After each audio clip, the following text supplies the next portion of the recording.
Okay, Dream Theater Glass Prison with the new Dream Theater shirt on. Holy crap. I'm pretty sure that's the opening track off of their 2002 album, uh, 6 Degrees of Inner Turbulence. Did I say that right? Holy crap. I've been a Dream Theater fan for a long while now.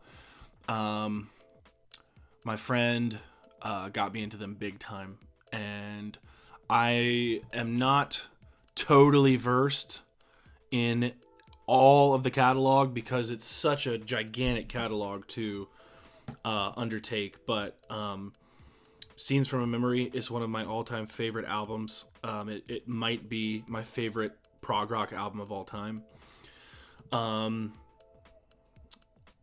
It's funny hearing jumping into the intro song of this album on basically an album I have heard relatively nothing from. If I have heard, it's been passive, and I didn't realize it was from the album, possibly. So yeah, Finally Free at the end of Scenes from a Memory. It ends with that static, and I know that I read that static carries into A Glass Prison opening this album, and that there is a large handful of albums in the midsection of their catalog that fade into each other very subtly. That opening build-up, that whole opening build-up riff, so rad. The wah pedal riff accents going on throughout sporadically, largely in the beginning, and then it kind of comes back in the midsection. Super cool. There's a lot of different sounds in this song. There's a lot of moments in the beginning where it's real thrashy and early 2000s, kind of giving me like, Avenged Sevenfold vibes, like I mentioned while listening. But it's funny, in 2002, Avenged Sevenfold was largely unknown. Until City of Evil came out in '05, they were largely underground. Those two moments, that synthy 80s sounding, driving through New York City at night moment, it made me think of that long, awesome intro to Eminence Front by The Who, and I shouted it out, and that was super awesome.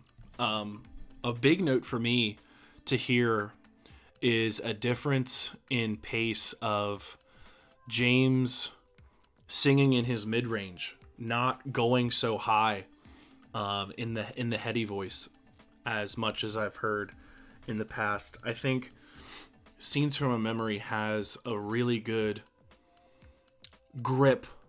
It feels like he has a really good grip on himself in the way he's choosing to write melodies with his voice.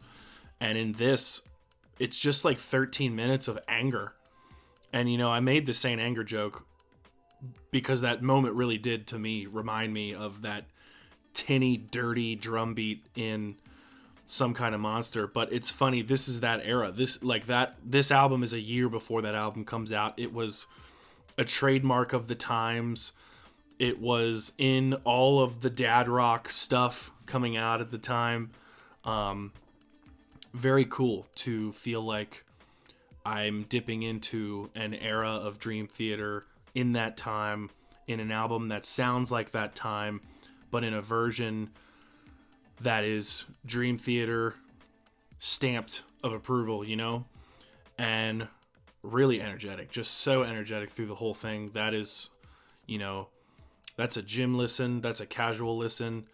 The double bass the whole time, it's just pummeling. And Portnoy's approach of that is so signature through a lot of the songs that he tracks on in their catalog. And if I'm right, I don't think he left the band until after Systematic Chaos. I could be wrong. I believe that's his last album. Maybe I'm wrong. I think it was after Black Cloud Silver Linings in '09. I believe that album came out. Could be wrong. But yeah, big Portnoy fan. Big fan of Dream Theater in the Portnoy era.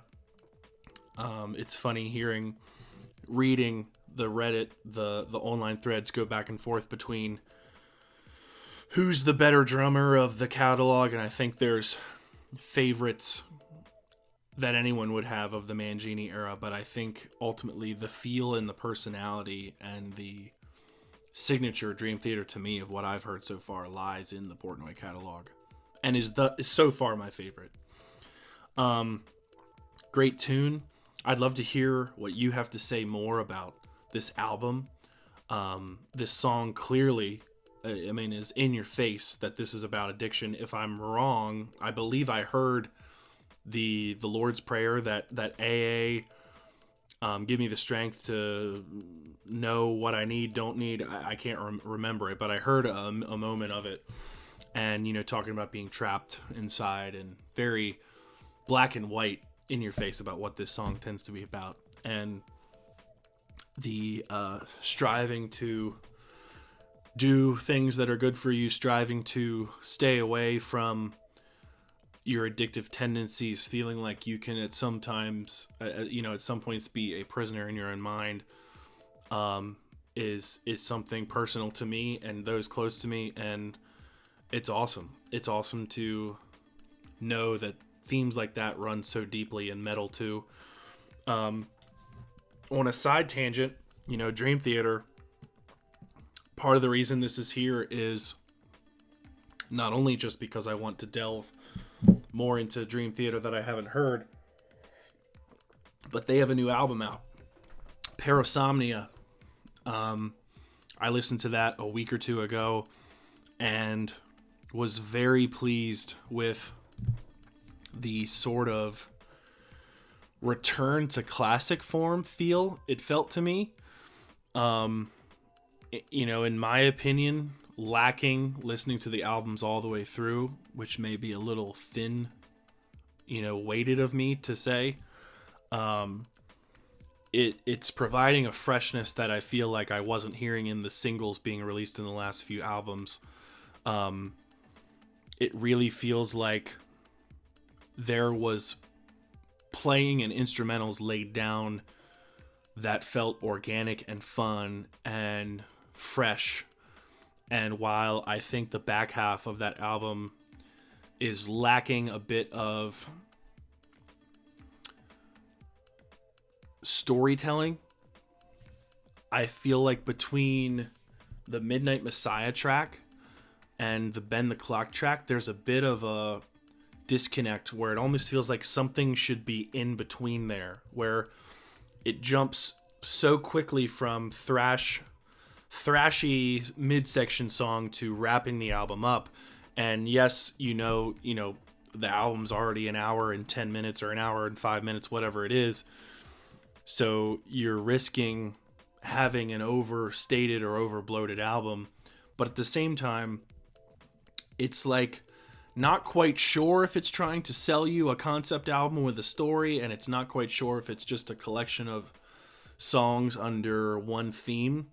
But regardless, there is some really great, unbelievable modern day Dream Theater content 40 years into the band's history at this age, and it's incredible. I think A Broken Man is one of my personal 10 out of 10 Dream Theater songs I've ever heard. If I were to make a Mount Rushmore of Dream Theater songs that maybe, let's say a top 10, there's a chance that could land there. That song, start to finish, is everything you could want out of a Dream Theater album. It delivers every second. There's a display of everyone in the forefront. It just doesn't waste time not being great. And to me, that is like the standout song that you're getting in that album.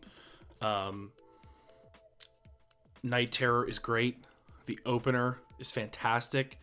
To hear that sort of intro on that album in the modern day is so cool. It's so big and scary and stompy with the alarm clocks buzzing and everything. And overall, it just really feels like it's fun. Like it feels like they're having fun. and they're back, in good company, in Portnoy being back in the fold. And, we could all debate, I think, what the right or wrong thing to do was in the Mangini situation. But ultimately, the way it's painted, at least, is the band came to a decision and with respect and dignity dismissed him. And I think if what he said in response is true, that he took it in stride and grace, and hopefully that move is not wasted and we can continue to see meaningful, creative, fun Dream Theater content here moving forward. So fantastic new album. I'm going to see them the end of this month, actually on the eve of my birthday, Friday the 21st in DC. At midnight, I will turn 26 years old. It's so cool to rein in my birthday with Dream Theater this year. I have turned, in the last few years, into a major prog head, and so looking forward to seeing them again. I saw them a few years back in 23 at their first annual prog festival, like traveling prog festival. They called it the Dream Sonic Tour. They had Devin Townsend and Animals as leaders on the bill. And it's probably the first and last they're going to do, because from the way it feels with Portnoy back in the fold and a new album, that their attention has all shifted to that. But to be able to see two of my favorite figures in prog, Townsend and Dream Theater, and then some of the deep cuts that they pulled out on that tour were so cool. And I'm so excited to go back and see them again in the end of March. But in the meantime, tell me what you think about The Glass Prison. Where does this song land for you amongst their catalog? Where does this album rank for you in their catalog? I can clearly hear the foundation of the transition they're about to make into the Train of Thought album, which I believe is next. I think that came out right behind this album in 2003. And yeah, early 2000s Dream Theater goodness. Always welcome. In the meantime, like, comment, subscribe, talk to me in the comments. Super excited to hear from you. I'll see you in the next one. Thanks for watching.